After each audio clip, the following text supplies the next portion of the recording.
আসসালামু আলাইকুম। আমি শুভ আছি আপনাদের সাথে। আজকে আমি আপনাদের সামনে যে ভিডিওটা তুলে ধরছি, এইটা ছিল আমার লাইফের সবচেয়ে ভয়ংকর একটা মুহূর্ত। আমরা গিয়েছিলাম সেন্ট মার্টিন ট্যুরে। সেন্ট মার্টিন ট্যুরে যাওয়ার পর আমাদের বোটটা মাঝ সমুদ্রে যাওয়ার পর হুট করে বন্ধ হয়ে যায়। আমার কাছে মনে হচ্ছিল যে মানে এইখান থেকে মনে হয় আমাদের আর ফেরা হবে না।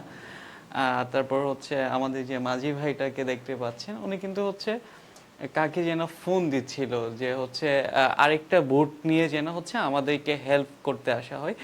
আপনারা ভিডিওটা শেষ পর্যন্ত দেখবেন। আর হচ্ছে আমি চেষ্টা করব যে সেন্ট মার্টিনের যে আমাদের অ্যাডভেঞ্চার যে ট্যুরটা ছিল সবার সামনে তুলে ধরার জন্য। সবাই ভালো থাকবেন আর সবাই পাশে থাকবেন।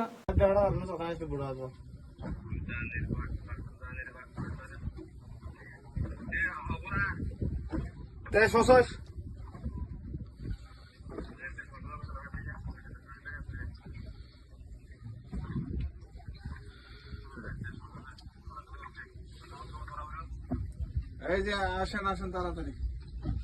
না, বলতে পারলাম যে আমরা খুবই কিন্তু আতঙ্কিত।